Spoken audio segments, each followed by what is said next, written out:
You think you need more income. You actually need a new identity. Let me guess what happened the last time you tried to fix your finances. You downloaded a budgeting app, maybe even color-coded your expenses like some kind of financial rainbow. You swore off takeout, promised to make coffee at home, and felt pretty good about yourself for approximately 12 days. Then life happened, your car needed repairs, or your friend invited you to that expensive restaurant, or you just had a really terrible Tuesday and decided you deserved something nice.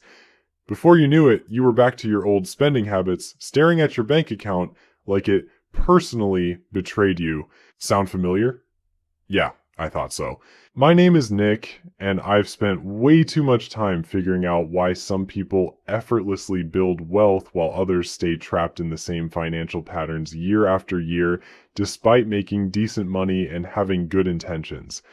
If you're someone who feels like you're constantly starting over with your finances, or if you've ever wondered why your money seems to evaporate faster than your motivation to save it, make sure to hit that subscribe button and give this video a thumbs up. Here's what most financial advice gets completely wrong. It treats your spending problem like it's a math problem when it's actually an identity problem. You don't need another budget. You don't need to track every latte. You need to fundamentally change who you think you are.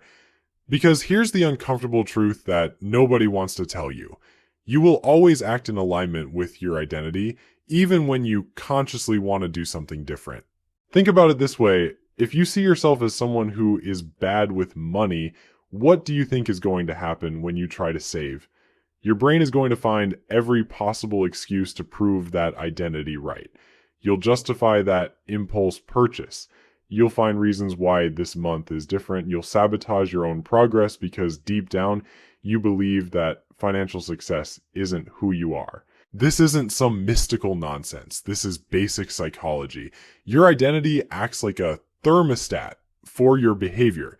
When you try to act outside of your identity, your brain creates what psychologists call cognitive dissonance. It's uncomfortable. It feels wrong. So your brain works overtime to get you back to behaving like the person you believe you are. Most people try to change their finances through willpower, and willpower is like a muscle that gets tired. You can flex it for a while, but eventually it gives out. Then you're back to square one, feeling defeated and convinced that you're just not good with money. But identity doesn't get tired. Identity is who you are when nobody's watching and you don't have to think about it. Let me tell you about the moment I realized this. I was talking to a friend who had just bought his third rental property, and I asked him how he managed to save so much money while still enjoying his life. His answer floored me. He said, "I don't really think about it anymore. I'm just not someone who spends money on stupid stuff." Notice what he didn't say. He didn't say he had amazing willpower or that he tracked every penny. He said he wasn't someone who spends money on stupid stuff. It was part of his identity. That's when it clicked. Wealthy people don't have better willpower than you. They have a different identity than you. They see themselves as investors, as savers, as people who make smart financial decisions. And because that's who they believe they are, that's how they naturally behave. But here's where it gets really interesting. You can't just wake up tomorrow and decide you have a new identity. Your brain won't buy it. If you've spent years seeing yourself as financially irresponsible, you can't just flip a switch and become someone who's great with money. Your brain will reject that new identity faster than your body rejects a bad oyster. So how do you actually change your identity? You start with tiny actions that prove the new identity to yourself. You become a saver by saving, even if it's just $5. You become an investor by investing, even if it's just $10 in an index fund. You become someone who's good with money by making one good financial decision at a time. This is why the first $1,000 you save is so much harder than the second 1,000. It's not just about the money. It's about proving to yourself that you're the type of person who can save money. Every dollar you set aside is evidence for your new identity. Your brain starts to think, maybe I am someone who saves money. Maybe I am someone who makes smart financial decisions. But let's be honest about something that financial gurus don't want to admit. The first $10,000 you save isn't really about building wealth. It's about building a completely different version of yourself. And that process is uncomfortable as hell. your old identity is going to fight back. It's going to whisper things like, you deserve this purchase. You work hard. One splurge won't hurt. You're being too restrictive. That voice isn't your enemy. It's your old identity trying to survive. Because if you succeed at changing your financial habits, that old version of yourself dies. And no part of you wants to die, even the parts that are holding you back. This is why most people give up on their financial goals. They think they're fighting against external circumstances when they're actually fighting against themselves. They're trying to kill off an old identity without fully committing to a new one. It's like trying to quit smoking while still thinking of yourself as a smoker who's temporarily not smoking. Eventually, that identity is going to win. The breakthrough happens when you stop trying to restrict the old you and start building the new you. Instead of saying, I can't afford this, you start saying, I don't spend money on this. Instead of saying, I should save money, you start saying, I'm someone who saves money. The language shift might seem small, but it's actually rewiring your brain at the identity level. Here's something that will probably surprise you. The amount of money you save matters less than the consistency with which you save it. Saving $50 every month for a year is more powerful than saving $600 once. Not because of the math, but because of the identity formation. $50 every month tells your brain, I am someone who consistently saves money. $600 once tells your brain, I did something unusual that one time. This is why crash diets don't work and why financial crash diets don't work either. They're trying to force behavior change without identity change. You lose 20 pounds or save $2,000 through sheer willpower, but since your identity hasn't changed, you inevitably drift back to your old patterns. The people who successfully transform their finances understand something profound. They know that the money isn't the goal. The person you become in the process of building wealth is the goal. Because that person, that identity, will continue to make good financial decisions long after you've stopped thinking about it. And here's the part that gets really exciting. Once you've built that first $10,000, something magical happens in your brain. You stop operating from a place of scarcity and start operating from a place of abundance. You make different decisions about your career, your relationships, your entire life, because now you have what I call walking away money. Walking away, money is exactly what it sounds like. It's the financial cushion that lets you walk away from anything that doesn't serve you, a toxic job, a manipulative boss, a relationship that's draining your soul. When you have $10,000 sitting in your account, you're not negotiating from desperation anymore. You're negotiating from strength. But here's what's really wild about this shift. It's not just about having options, it's about how differently you show up in the world when you know you have options. People can sense it, your boss can sense it, that confidence you feel when you're not living paycheck to paycheck, that translates into better performance at work, which leads to raises and promotions. It's like a psychological feedback loop where money creates confidence, which creates more money. I've seen this happen over and over again. Someone saves their first $10,000 and suddenly they're asking for that raise they've been putting off for 2 years. They're starting that side business they've been talking about forever. They're taking calculated risks because they have a safety net. The money didn't just change their bank account, it changed their entire relationship with risk and opportunity. Now, let me blow your mind with something that sounds completely counterintuitive. The money you save isn't what makes you wealthy. The habits you develop while saving that money are what make you wealthy. Think about that for a second. If someone handed you $50,000 tomorrow, would you be rich? Probably not for very long, because you haven't developed the identity and habits of someone who builds and maintains wealth.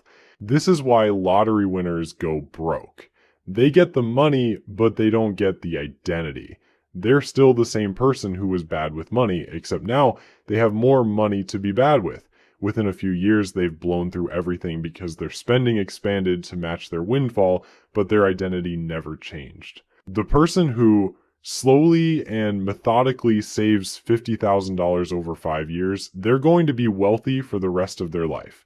not because of the 50,000, but because they've become the type of person who makes smart financial decisions consistently. They've built the psychological infrastructure for wealth. Here's where most people get tripped up, and honestly, where I got tripped up for years. Like, they think building wealth is about finding the perfect investment strategy or the highest yield savings account. They're optimizing for the wrong thing. They're trying to hack the outcome instead of building the foundation. It's like trying to build a house by starting with the roof. The foundation is your identity as someone who controls their money instead of letting their money control them. Everything else is just details. Once you have that foundation, the investment strategies and the high yield accounts and all that technical stuff becomes easy because you're not fighting against your own psychology anymore. But let's talk about something that nobody mentions when they're giving you financial advice. The identity shift is uncomfortable, like really uncomfortable, because changing your identity means letting go of stories you've been telling yourself for years. Maybe you've been telling yourself that you're just not a money person. Maybe you've been telling yourself that wealthy people are greedy or shallow. Maybe you've been telling yourself that you don't deserve financial success. All of those stories have to die for your new identity to be born. And that process feels like grief because it literally is grief. You're mourning the death of your old self while simultaneously trying to birth your new self. No wonder most people give up halfway through. The trick is to expect this discomfort and lean into it instead of running from it. When that voice in your head says, "This isn't who you are," you smile and say, "You're right. Yeah, this isn't who I was, but it's who I'm becoming." You acknowledge the discomfort without letting it derail your progress. Here's something that will probably make you laugh, but it's absolutely true. The hardest part about saving your first $10,000 isn't the money, it's the social pressure. Because when you start acting like someone who's good with money, the people around you might not like it. They might make jokes about you being cheap. They might pressure you to spend money you don't want to spend. They might even get angry at your new financial discipline because it makes them feel bad about their own spending habits. This is where you find out who your real friends are. The people who support your financial growth are keepers. The people who tried to sabotage it, well, they're showing you exactly why they don't have any money saved themselves. You're going to need to develop what I call financial boundaries. When someone pressures you to spend money you don't want to spend, you're going to need to say no without explaining yourself to death. "I can't afford it" is a complete sentence. "That's not in my budget" doesn't require a 30-minute justification. "I'm saving for something else" is perfectly valid, even if that something else is just peace of mind. The beautiful thing about building this new identity is that it gets easier over time. Those first few months are brutal because you're constantly fighting against your old patterns. But after 6 months of consistently acting like someone who's good with money, something magical happens. It stops feeling like acting. It starts feeling like who you actually are. And that's when the real transformation begins. Because once saving money becomes part of your identity, you stop needing willpower to do it. It just becomes what you do. Like brushing your teeth or checking your phone. You don't have to think about it anymore. It's automatic. The first $10,000 rewrites your brain chemistry. I'm not being dramatic here. This is actual neuroscience. When you live paycheck to paycheck, your brain is constantly flooded with cortisol, the stress hormone. Your nervous system is in a state of chronic fight or flight. You're literally operating from a place of survival, which makes it almost impossible to think strategically about anything, let alone money. But when you have that financial buffer, your cortisol levels drop. Your nervous system calms down. Suddenly, you can think clearly about long-term goals instead of just trying to survive until Friday. You start seeing opportunities instead of just threats. You start making proactive decisions instead of just reacting to whatever crisis pops up next. This shift in brain chemistry affects every area of your life, not just your finances. You sleep better, you're more creative, you're more confident in relationships, you take better care of your health because when your basic survival needs are met, Your brain has bandwidth for everything else. And here's where it gets really interesting and honestly a little twisted. The people who struggle the most with money are often the ones who understand it the best intellectually. They can tell you exactly how compound interest works. They know the difference between good debt and bad debt. They've read every personal finance book on the planet, but they still can't seem to save more than a few $100s before something comes up and wipes them out. Why? Because they're trying to think their way into new behavior instead of acting their way into a new identity. Your brain doesn't care how much you know about the stock market if you still see yourself as someone who's bad with money. Knowledge without identity change is just expensive entertainment. I learned this the hard way when I spent 3 years reading about investing while keeping my money in a savings account, earning basically nothing. I knew I should be investing, but I couldn't bring myself to do it because deep down, I didn't see myself as an investor. I saw myself as someone who might lose all his money making stupid decisions. So I made the stupidest decision of all, which was doing nothing. The breakthrough came when I finally invested $50 in an index fund. Not because $50 was going to make me rich, but because I needed proof that I was someone who invests money, that $50 investment was worth more than the thousands I had sitting in savings, because it started to change my story about who I was. Here's something that's going to sound completely backwards, but stick with me. The amount of money you have matters less than the speed at which you can rebuild it. Let me explain. If you gave two people each $100,000 and then took it all away, who would be wealthy again faster? The person who inherited the money or the person who built it from zero through discipline and smart decisions? Obviously, the person who built it the first time, because they have something more valuable than money. They have the identity and systems that create money. The inheritance recipient just had money. When that's gone, they're back to being broke because they never developed the psychological infrastructure for wealth. This is why your first $10,000 is so much more valuable than your second $100,000. That first $10,000 proves to yourself that you're capable of building wealth. It's like a psychological vaccination against being broke. Once you've done it once, you know you can do it again, which gives you a completely different relationship with money and risk. But let's talk about the dark side of this transformation, because nobody warns you about it. When you start building wealth, you're going to discover things about people that you probably wish you didn't know. You'll find out which of your friends are genuinely happy for your success and which ones are secretly resentful. You'll realize how many people in your life have been using your financial struggles as an excuse for their own. When you stop being the broke friend who can't afford to do things, some people won't know how to relate to you anymore. It's like you've broken an unspoken social contract.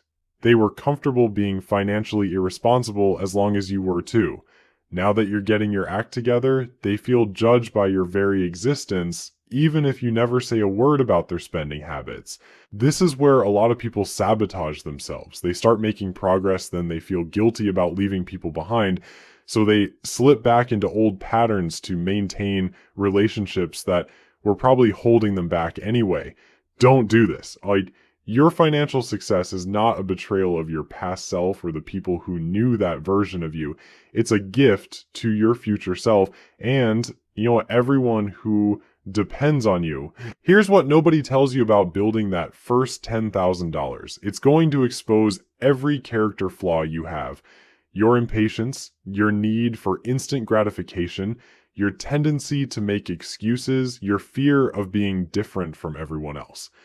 Saving money is like holding up a mirror to your soul, and sometimes what you see isn't pretty. That's the real journey. You thought you were just saving money, but you were actually building a completely different version of yourself. Someone who doesn't need permission to make smart decisions. Someone who sleeps well at night because their future is secure. Someone who has the ultimate luxury in this world, which isn't a fancy car or designer clothes, it's options. If this video helped you see money differently, hit that subscribe button because we're just getting started on rewiring your financial future. Financial